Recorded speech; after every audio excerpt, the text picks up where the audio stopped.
Welcome to Heroes of the Cape Fear, where we put the spotlight on those individuals who are inspiring, motivating, and making a big difference in the Cape Fear community.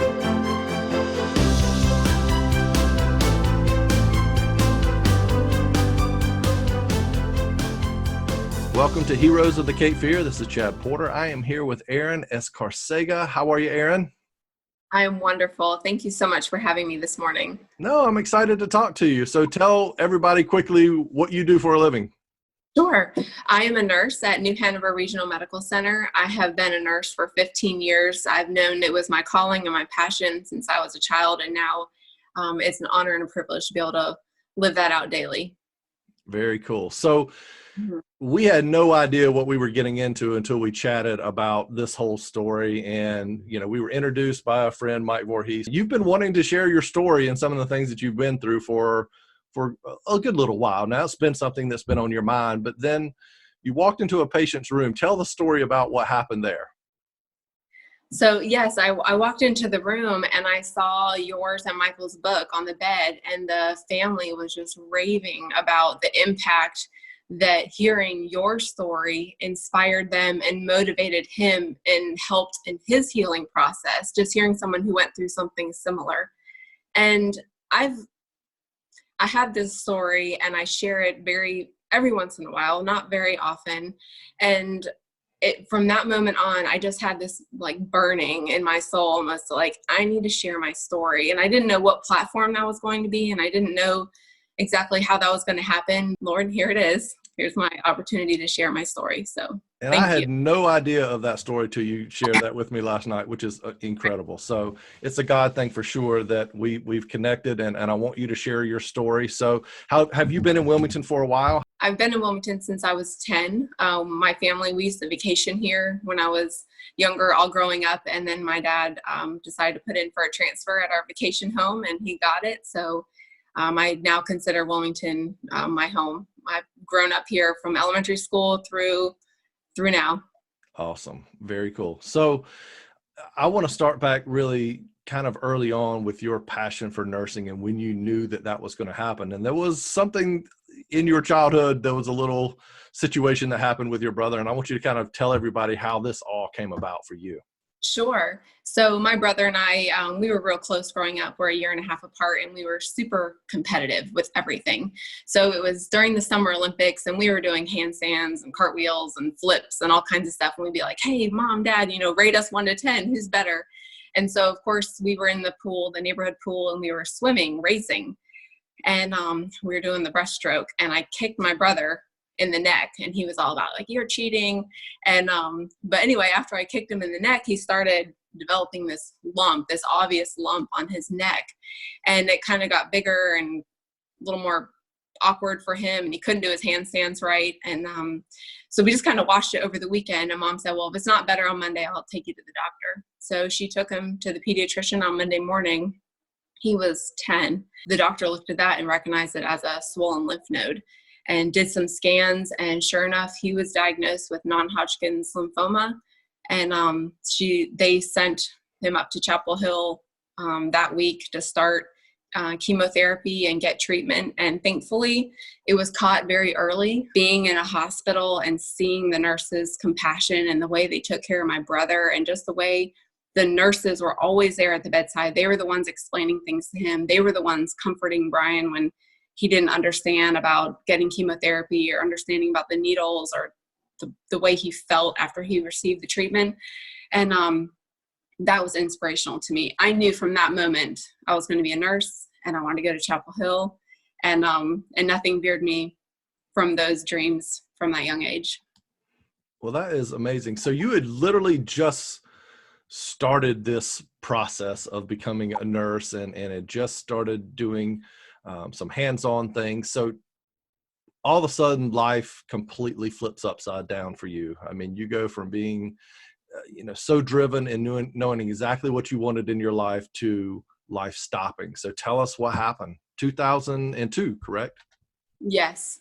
So in 2002, I finished my first year at Chapel Hill. I was doing my prereqs, getting ready to start to go into nursing school to apply.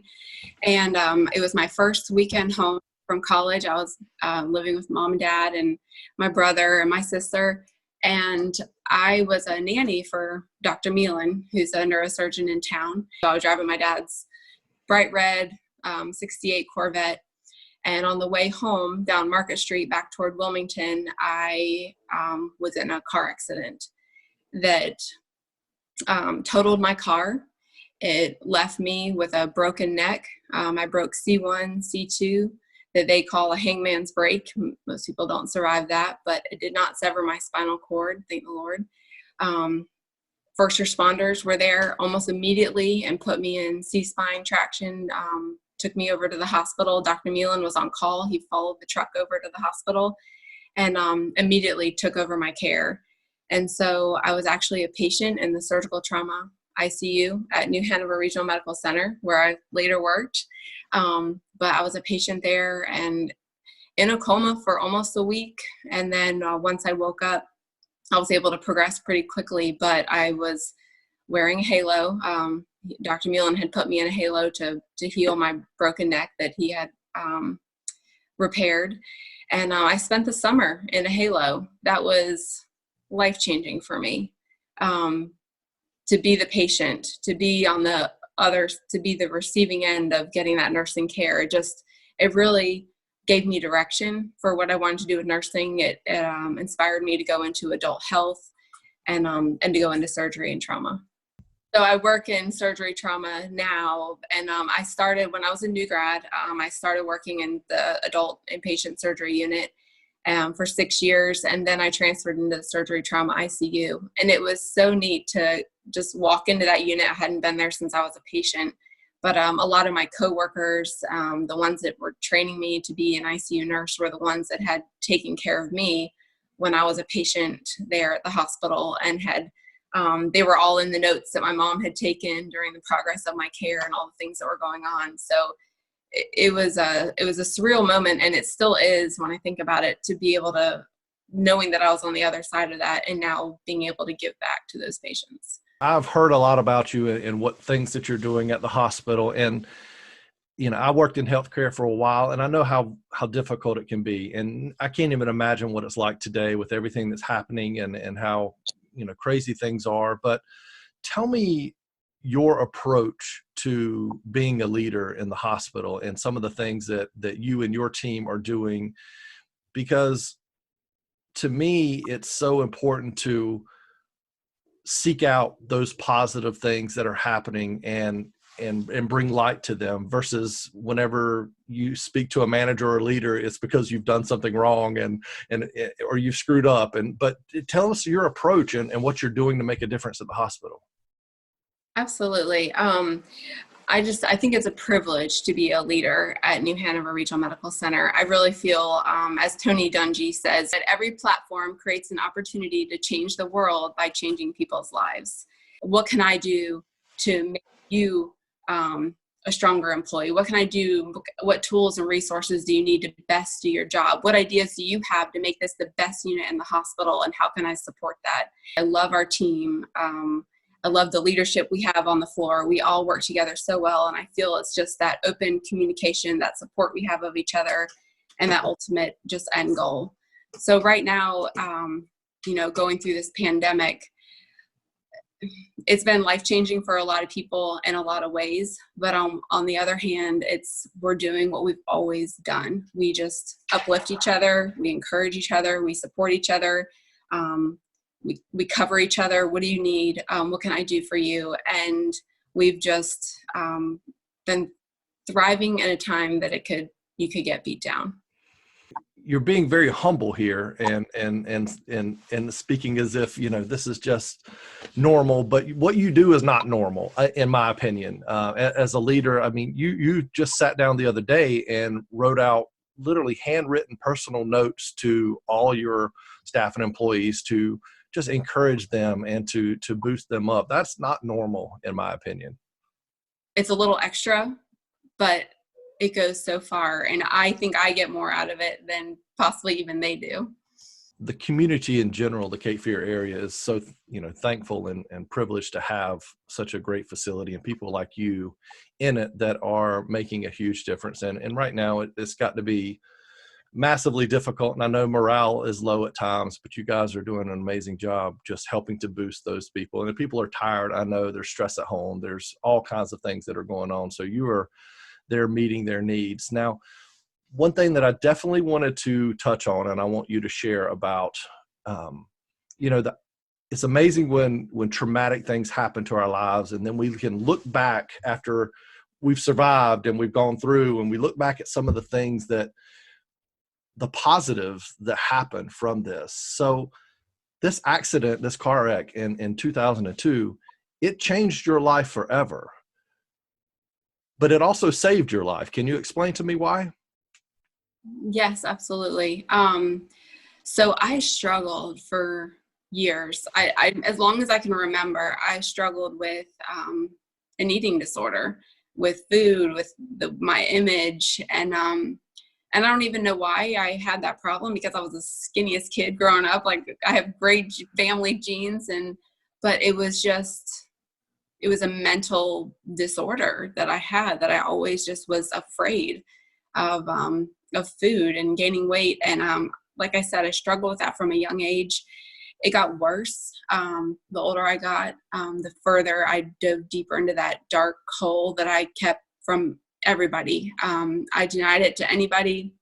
I told them I was just thin because I ran, which is true now, but it's just, I would hide behind it and not be truthful with what was really going on. But I was really struggling mentally with this disease it just was a darkness it would take over my thoughts. And I wanted to be free of it. I just didn't know how.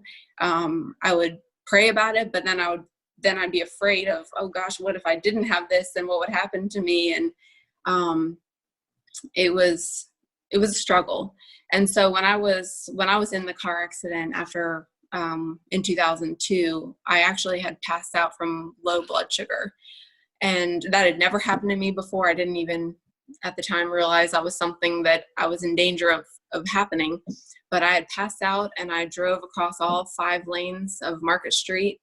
And then I was T-boned in that last lane that totaled my car. And thankfully, that driver was not injured because it was completely my fault. He pressed no charges. And I know that God literally broke me to save my life. I had tried therapy. I had tried talking to people. I had tried everything in my own power to get over it, but I couldn't get out of that hole. And, all people I know are in this world, they all struggle with something. And I think that's a part of why it's easy for me to love on people and to just support them and encourage it, because you never know what the struggles are that people are going through in life. You would have looked at me and just thought I was a normal kid, happy, knew what my dreams are. I was on a set path and nothing was going to change that. And that was true, but no one would have known the real struggles that were going on in my mind.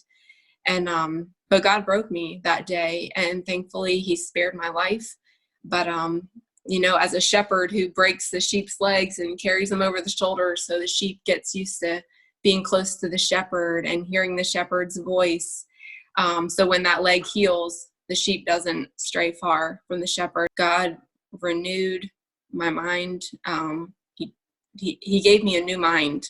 And by the end of it, I was free from this disease that I had been told I would never be free from. That was the miracle in and of itself. So I'm going to give you just a second. And I mean, you just said a ton there. And listen, there are kids and adults that are struggling daily, and you never know what someone's story is. You never know what they're dealing with. We always throw judgment sometimes, and we just assume things are going on, but everybody has a story. Everybody is dealing with things. I hope that this is just the beginning for you, with you sharing things and your story, because people need to hear it, and people need to hear about your struggles, and what appeared to be perfect on the exterior to everyone else around there was so much going on inside of you that people just don't see. And there's so many kids that can relate to you and adults that can relate to that story. Absolutely. I'm going to just say a quote from John Maxwell, who is another just inspirational person that I love reading his books. And he says, "The struggles we experience make the successes we achieve worthwhile." And so it's just turning lemons into lemonade, just pressing forward, making the most of all situations and what we can learn from it and how we can grow from it. And then allowing that to grow ourselves and to grow and encourage other people as well.